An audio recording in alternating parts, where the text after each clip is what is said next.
So I'm going to tell you a little bit about research with local authorities. I'm When I was asked about trying to share this talk, it was the expectation there might be a bit of a mixed audience, and this is kind of focused on why research with local authorities is relevant, and also some of the factors that should be considered in doing so. So, for those of you who are working in local government at the moment, hopefully there will still be things that are value for you to take away, at least in terms of how you might think about uh, communicating with academic institutions and other partners about your role and what you can and should be bringing to that partnership and that research opportunity. So hopefully there's a little bit for everyone, but it is talking through about what local government does as well. So that bit of, I'm sure, will be familiar territory for some of you, but not all. So what does local government do? I mean, I'll go through this relatively quickly, but the bottom line is that local government touches almost every aspect of our lives, and it has a major bearing on these building blocks of health, the factors that underlie our opportunities to be healthy and drive an awful lot of the entrenched inequalities in society. And when you begin to break down these different building blocks, don't look at them so much at the sort of broader population level, but think about smaller communities and how people's opportunities to have safe and secure housing, to ensure that they can access green space, or have clean air, or sustainable and stable jobs, will vary within communities as well as between communities. And it's some of these differences that I think make some of the opportunities for research and local government so purposeful and so potentially impactful. So I'm going to illustrate a little bit this with Oxfordshire, which is my home turf. So in Oxfordshire, we have a population of around 750,000 or so. Um, and we're what's called a two-tier local authority, which means that we have a county council in which public health sits, but also adult social services and adult services, as well as children's social services and education. They're the big kind of people or service provider parts of the system, as well as responsibilities in areas such as transport, fire and rescue, community safety, and others. Um, and then at the district council level, and there are 5 district councils in Oxfordshire, they have responsibilities, particularly when it comes to public health and the implications around that, for planning, so housing and business planning as well, for licensing, and also parks and recreation and leisure services. And there are more aside as well. And the reason why I'm illustrating this is because that complexity in local government will vary between place. It will change with something called local government reorganisation that's happening over the next couple of years as well, when there'll be no longer district councils and all these services will be brought together. And that complexity is a really important contextual factor for how we best understand our opportunities of research to unpick what drives and supports health, why, if you're doing clinical research, your intervention works better with some communities and not with others, and who the partners might be that you want to work with in unpicking some of that, some of those challenges. The other thing that I really want to surface in this is that Oxfordshire is a really affluent county. It's the most rural county in the southeast. We've got above national average on a whole host of population health, well-being, and wider determinants indicators, whether that's employment and housing, or healthy life expectancy, or educational outcomes. Yet within that, there are huge inequalities that exist. And when we think about local government, it's really important not just to think about the overall picture of a place, so the 750,000 in Oxfordshire, but also to think about the differences that are within that. And that's re-emphasising that point that I made, that there are differences within communities as well as between communities. And we have a life expectancy gap for men in Oxfordshire between our, what we call our lower super output areas, of over 14 years. And so there are hugely entrenched inequalities that are driven by a whole host of complex factors which sit in those building blocks of health. And we can illustrate it in this terribly busy slide, but what I want to flag on this is that we do have these really great kind of population level indicators of, relatively low reception age obesity of about 8%. We've got a 2% unemployment rate in the county. Yet we also have 10% of households in fuel poverty. We have 10% of children living in low-income families. We also have deaths from substance use and alcohol-related emissions, and those poorer health outcomes and those exposure to factors, those building blocks that are going to drive poor health, are clustered within particular places. So local government, by the nature of what it's statutorily responsible for and also the breadth of other services it offers, has the real in-depth relationships with those communities that are most vulnerable and most underserved. And this is just a list from the Institute for Government, which just illustrates the kind of breadth of factors at play. And it's meant to be small and it's meant to be busy, just to say that there are a lot of things. And you can pick out the big stuff like education and housing, but also some of the smaller stuff that's really meaningful to people, like libraries, like street cleaning and waste collection and recycling, trading standards that ensures that what we expect to see and have in our stores is what we're purchasing and what we're engaging with. Yeah, over the last decade or so, there's been some real challenges in how local government can function in terms of its funding and its demand for services. So this is an illustration of some of the changes in spend by service area in local government between 2015-16 and 21-22. So that's that sort of 5-6 year period just up to the start of COVID. And the point I want to take away from this is that there has been generally a small increase in spending. I'll come on to actually where that money's coming from in a minute. There's been a small increase in spending, but that's generally clustered around some of those really high demand and quite expensive services. So particularly looking at adult social care and children's social care. And generally there's been a really significant increase in demand for these service areas. And it's a demand that will continue to increase over the next 10 to 15 years. Yet the rate of increase in spend in some of those areas has been outstripped. The demand's outstripped, sorry, that increase in spend. And so the bits I kind of want to flag here is that you get protection of some of the areas of statutory service provision, like children's and adult social care, yet some other areas that you might want to see also related to the building blocks of health can get stripped back, and you can see sort of reduction in spend in some of the cultural and other related services that support those broad opportunities people have to engage in society. Similarly, in some of those environmental and regulatory services that might concern some of you.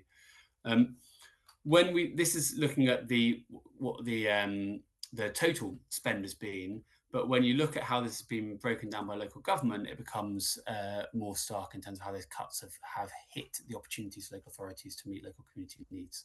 So these are some headlines from this year that illustrate some of this, and about these increase in demand areas. So special education needs and disabilities is a really key area where there's been a real growth in the amount of children and families who will benefit from support from local authorities, yet the funding available to do that hasn't followed suit.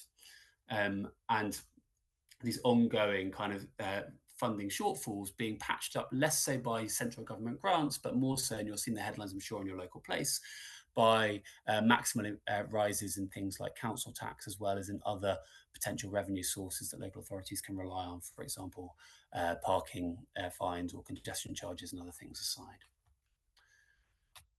And this is what it looks like. So this is now looking at the median rather than mean. And this is the central government grants that come to local authorities. This is the context I really want you to understand and take away from this, is that there has been a huge reduction over the last decade in that central government grant, and a greater expectation in the ability for business rates, council tax and other income areas, as well as reserves, to pick up shortfalls in spend. So the central government grants have reduced. This is now the median spend across local authorities, and the median spend across a lot of local authorities, the spend across a lot of local authorities has also had to reduce. But that gap between sentiment funding and median spend has been made up by those other revenue generating activities. The other bit of context I think is really important here for us when we're thinking about partnering with local authorities to do research is how that's affected different local authorities differently. So this is a chart that shows the overall cut across different local authorities and spend per person in the decade from 2010 to 2020. And it's broken it down by decile of deprivation for those local authorities. And you can see that the greatest cuts in terms of amount per person So the percentage, basically, which is that black line, is among local authorities that are most deprived. So the places that need these resources the most are the areas that have seen the greatest cuts over time. And then this slide also brings home the point where the Institute for Fiscal Studies have tried to estimate how changes in how the difference what the difference is between spend in adult social care and children's social care relates to the need, i.e. the population need for those services. And what this basically says is where the bar is above the line, that means that there is a bigger gap between the spend and the measured need for that service. And when it's below the line, it means actually spend is greater than what you would do if you were assessing this based on need. And you can again see that in if it's above the line, it means spend is greater than you would measure by express need, and if it's below the line, then your spend is less. And you can see that the least deprived on the left-hand side of the chart here, compared to the most deprived, is where there's the biggest gap between spend and need. I.e., if you're in a less deprived area, generally you're able to spend more related to your local need on things like children's services and adult services, and it's emphasising that point that the most deprived authorities are being the hardest hit when it comes to those cuts and what it means for the key services for kids and adults in your local place. And then finally, on the grant, the public health grant has received a bit of an above inflation uplift over the last couple of years, but since 2015, there's been about a 24% per person real terms cut in the public health grant, again across all local authorities, and that again, in terms of absolute reduction per person, you can see here that there's a really neat gradient that says that those absolute cuts have hit the most deprived local authorities the most. So this is all local authorities ranked on the left-hand side, on the y-axis here, with 0 being the most deprived, 1 being the most deprived, sorry, and 156, I think it is, being the least deprived, and the amount cut along the x-axis. So where has the money gone? So the flip side of this is that the spend as a proportion of national government spend by department is all sitting in, not all sitting, a large portion sitting in the Department of Health. And over that past decade, there's been a real rise in the amount spent on the NHS. So the NHS abroad over this period has been protected in terms of its spend, but some of those broader investment in the building blocks and societal factors that could support health has been cut, with more deprived areas being cut more. Now, this has massive implications for all those things that NIHR care about, and particularly the Public Health Research Programme care about, when it comes to inequalities and meeting the needs of those populations that are most underserved. And if you're going to really understand where you can make the biggest changes, you have to understand that context of reduction in investment and the challenges facing local authorities that are trying to meet those broader needs in amongst the ongoing retained investment in local authorities. So public health and local government will work across its own, this is the middle bucket, is its own kind of public health grant work. That's things like its services for substance use, healthy weight, smoking.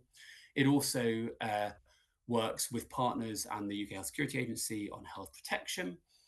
And then there's a massive role to play for public health teams working in partnership with other directorates that support those wider determinants of health, whether it's housing, economic and development, whether it's social care and children's services, whether it's education or planning and licensing. And it's generally when you start to invest in those broader upstream areas that you have the biggest impact. And this is quite an old table from the King's Fund, but what it's saying is that across these areas down the first column, you've got a lot of factors around those building blocks, so housing, jobs, travel. You've got generally a greater issue when it comes to its relationship with public health. You've got good evidence that taking action in these areas can support positive health outcomes with bigger impact on health. That for some of these, you can have quite a quick win, and also that a lot of these factors really drive inequalities. So they are really great places to understand and to do better in from a public health policy perspective. The flip side of all this kind of doom and gloom conversation is that local authorities are also really well placed to support in research. So a lot of what local authorities do, and particularly in public health teams, is data and evidence led. So every 3 years, we have the statutory update to the Joint Strategic Needs Assessment. That's a joint needs assessment between NHS partners and the local authority to understand the health needs of a place, looking not just at disease and conditions and life expectancy, but also at things like jobs and housing and employment and violence and crime and air quality. Those needs assessments sometimes are updated every year as well. They're all publicly available. And that creates a really kind of data-led opportunity to understand what drives particular health outcomes in a place, and also where you might be able to maximize the impact through interventions. And not only is some quantitative data available, but also a lot of qualitative data. So this is work that we've done in Oxfordshire at a lot of our most deprived communities. So those parts of the county that are in the fifth most deprived communities in the country, and done some in-depth work to understand the needs and the assets in those places, both within quantitative data, but also qualitative work. So going out and talking to people who live there and understand what matters to those particular communities. I'm going to skip over this, but the point of this slide and the next one is basically to say that local authorities do have a slightly different definition and understanding of research to the NHS. There's been some work done recently in partnership with colleagues at Newcastle to create this consensus definition of what research means in local government. And the bottom line from this slide is basically to not to be too parochial about it. I think of it as trying to understand how we can do things differently to meet the needs of local places. And if a formal definition helps to land that with colleagues in local authorities that you're trying to partner with or work with, whether it's councillors or officers or others, then this might be a helpful definition, just to flag that it now exists. And the second slide is to really kind of land the point as to why it really matters. So my underlying thing is that it's at times of resource constraint that research becomes all the more important and should be prioritised more highly. And so continuing to invest in research and partners to deliver research can help us make better use of those limited resources and improve outcomes for everyone. So in the interest of time, because we started a little bit late, I'm going to skip over this and just leave it here. So when it comes to working with local authorities, and also if you're working in local authorities, about where you can really make a difference to academics who might be more traditionally used to partnering with NHS organisations or working on more clinically oriented problems, are firstly data and insight. So local authorities are a treasure trove of often untapped data analytical competence and resource. So there's a huge amount of quantitative data across the breadth of social services, children's, substance use, domestic abuse, housing, fire and rescue, and more. There's also a huge amount of qualitative insight that can be brought to bear from the community partnerships. The second thing is the skills and resources. So local authorities have a massive breadth of professionals working across a whole range of different settings and contexts that really understand how to affect change in those local spaces, how to change policy levers, and what the political implications might be of one approach over another, as well as, not to mention, the breadth of kind of analytical competence that sits in local authorities as well, that manage all the breadth of kind of performance-based activity that has to go on, and the needs assessment that drive a lot of service delivery. The third is the community relationships. I've mentioned this once already, but there's nothing worse than well-intentioned academic groups or NHS organisations knocking on the same 5 doors in the most deprived neighbourhood, asking the same question on 3 different occasions. And actually, local authorities are really well placed to convene people, communities, organisations with lived experience, and to maintain that trusted relationship that's so crucial for long-term sustainable research that can help us unpick what matters to local places and affect change. And then this fourth point is about policy and impact. Increasingly, the Research Excellence Framework, but also NIHR, is recognising that impact doesn't have to only be big international studies that affect global health and shifts in big national and international policy shifts, but it can also be really meaningful for local, it can be really important, to affect local policy change, to really get under the surface of what drives community well-being and inequalities.